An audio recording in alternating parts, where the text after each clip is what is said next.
I just saw a video by comedian and actor Margaret Cho, and she said that one of the things that stuck out to her about the Risa Tisa story, one of the things that was most relatable, was how Risa Tisa shared that I just wanted it to be my turn. This is one of the reasons why I work so hard to help women decenter men. I am super passionate about it as a woman who used to center men, who was obsessed with being chosen and getting married and having that big day. And I think it's also something that a lot of us, especially as women, can relate to.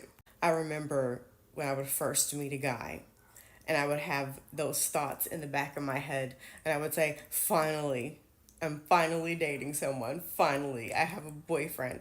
Finally, when my friends and I sit around at lunch and we talk about men and they're talking about their boyfriends and their husbands and the guy that they're seeing, I finally have something to contribute to the conversation. Finally, it's me too. And with every single man that I dated, I would get so caught up and romanticize the way we met, because all of us, we love a good love story. Whenever I see a couple who seemingly has a healthy relationship, you guys know I love a good romance. I'll go through the comment section and I'll see tons of women saying, how did you guys meet? Tell us the story. I'll see women say, I want ideas. I need hope. Where should I go? I would get so caught up in romanticizing how me and this particular dude met. There was a guy that I met, I think, in 2010 or something like that. I was in a parking lot at Best Buy because I had just left inside the store. I don't remember what I was doing there. And we locked eyes. We were parked next to each other. And then when I got in my car and he got in his car, I looked at him again and I smiled. And he came over and offered me his number. And I remember, even though we never actually went out on a date, he was not serious about that at all. He just saw a conventionally attractive woman that he could, have sex with.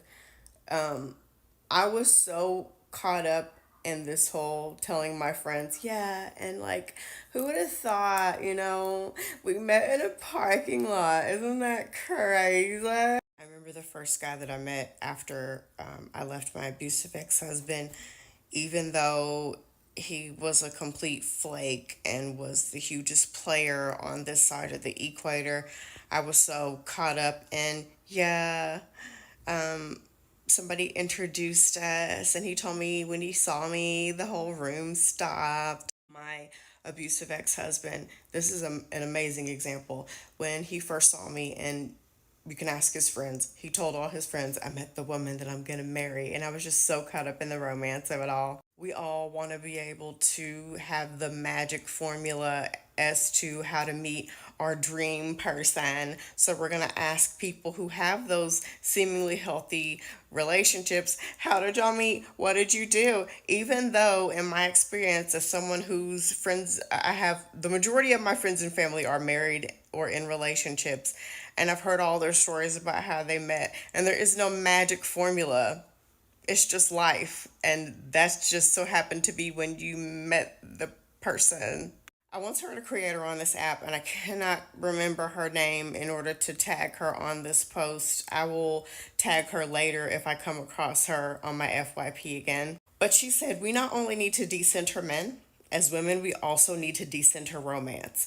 And at first, I was like, this is interesting. And thank goodness I actually listened to people and I finished the video before I comment or say anything stupid. But everything she said absolutely made sense. And when I look back on all the toxic relationships I ever was in, me wanting to have that romantic fairy tale story is honestly what kept me there. I had heard so many stories of women being in these toxic relationships with these losers, and one day they stopped talking to him and the man chased her down the street and he changed and now they're married. Or me and Johnny broke up and we stopped talking and after 2 months he knocked on my door and now we're married. Romance was the reason I accepted so much bullshit that I should have never accepted, because I wanted the romantic story. I wanted to show the world that I too had been chosen. I was picked. I wanted the romance novel that I could tell my grandchildren about one day. I wanted to be the one that the guy did wrong, and then I left and he came back and he treated me the way I was supposed to have been treated. But this is the reality of the situation. A lot of those guys didn't really change.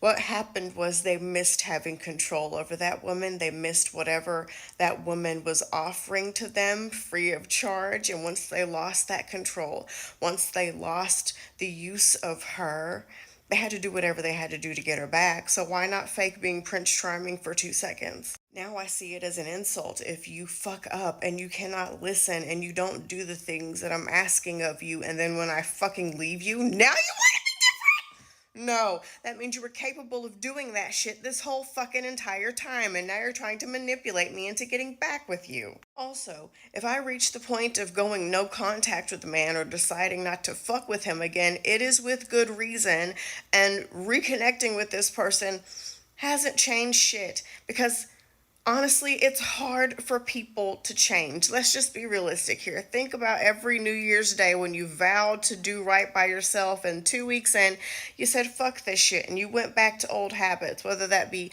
a weight loss journey, a fitness journey, a way of thinking, or doing something else differently. It's hard for people to change. And while there might be some exceptions to the rule story where she broke up with him and they spent some time apart and maybe they did get back together and he was better, that's the exception to the rule. That's not what realistically happens, because when a lot of these guys see that they can push you and cross your boundaries and you're going to take them back, they just keep getting worse. They just keep continuing to top the last time that they disrespected you, because they know you're always going to be there. Having men and romance centered is the reason why when you tell a single woman, hey, just live and focus on yourself, that fucking pisses her off to no end. And you get responses like, oh, I hate when people say that. I've done all that. If I focus on myself anymore, I'm gonna lose my mind. I still haven't met the man of my dreams yet, because the point of focusing on yourself isn't to do it in hopes to meet someone. It's to do it because it's your life.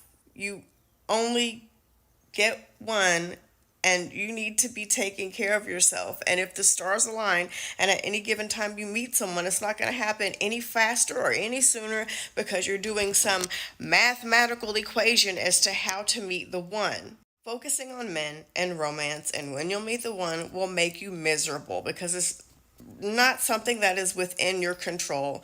And you can try to replicate what your best friend did to meet her husband, and it's not going to work for you, because that's how she met her husband. Worrying and crying and obsessing is not going to make you meet him any faster, and it's not going to make him treat you any better. We should decenter men and romance and center ourselves, because I shit you not, sitting by the window longingly thinking someday my prince will come will do nothing more than depress you and set you up to settle for the first guy that shows you more than 10 seconds of attention, because you want the story.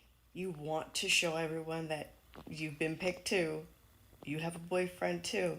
This is how we met. This is our story. And it causes us to have clouded judgment and to stay in horrible relationships longer than we actually should.